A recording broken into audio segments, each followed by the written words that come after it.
ನಾವು ಹಾಲು ಮತ್ತದವ್ರಿ ಕರೆ ಕುರಿ ಕಾಯುದು ಗುರುತ ನಮಗಿಲ್ಲ, ಅದ್ರ ಕೂನು ನಮಗಿಲ್ಲ.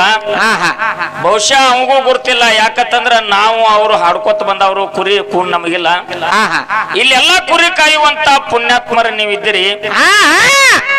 ಆಡಿನ ಜಾತಿ ಒಳಗ ಕಂಚು ಬೋಲ್ ಸುಗಡಿ ಇರ್ತದ,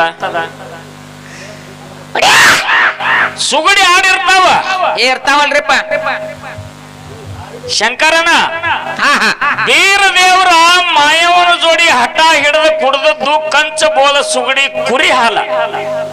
ಕುರಿ ಹಾಲು ಕುರಿ ಹಾಲು ಪಿಂಟು ಮಾಸ್ತರ್ ಹೇಳ್ತಾನ, ಅವ ಹಠ ಹಿಡಿದು ಕುಡ್ದದ್ದು ಕಂಚ ಬೋಲ ಸುಗಡಿ ಆಡಿನ ಹಾಲ. ಇಲ್ಲೆಟ್ಟು ಪರಕ್ ಆತ್ರಲ್ಲ ಯಾಕೋ. ಉತ್ತರ ಹೇಳೋಕ್ಕಿಂತ ಮೊದಲ ಪ್ರಶ್ನೆ ಗಂಭೀರ ಇರಬೇಕು. ಹೌದು, ಬೀರ ದೇವ್ರ ಮಾಯವನ ಬಲ್ಲಿ ಬೇಡಿದ್ದು ಏನ ಆಡಿನ ಹಾಲೋ ಏನ ಕುರಿ ಹಾಲು? ಕುರಿ ಹಾಲು. ಹೆಂಗೋ ಮಹೇಶ, ಗಂಧರ್ವ ಸುರನಾರಿ ಶಾಪದಿಂದ ಕಂಚಬೋಲ ಸುಗಡಿ ಕುರಿಯಾಗಿ ಹುಟ್ಟಿದ್ಲು. ಹೌದು, ಮುಂದ ಪರಮಾತ್ಮನಲ್ಲಿ ಅನ್ಯೋನ್ಯ ಭಕ್ತಿಯಿಂದ ಕಣ್ಣೀರು ಸುರಿಸಿ ಕೇಳಿದಾಗ ಈ ಶಾಪ ವಿಮೋಚನೆ ಮಾಡುವ ತಂದಾಗ ಹೇಳ್ತಾನ, ನನ್ನ ಪ್ರತಿರೂಪವಾಗಿರತಕ್ಕಂತ ಮುಂದ ಸೂರಮದೇವಿ ಸುತನಾಗಿ ಬೀರದೇವರಾಗಿ ಹುಟ್ಟಿ ಬರ್ತೀನಿ.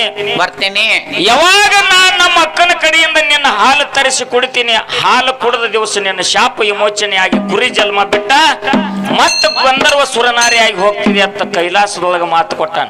ಹೌದಲ್ರಿಪ್ಪ, ಹೌದು. ಇದು ಇಂತ ಹಿರಿಯರು ಎಲ್ಲರಿಗೂ ಗುರ್ತೈತಿ. ಗುರ್ತದಲ್ರಿಪ್ಪ.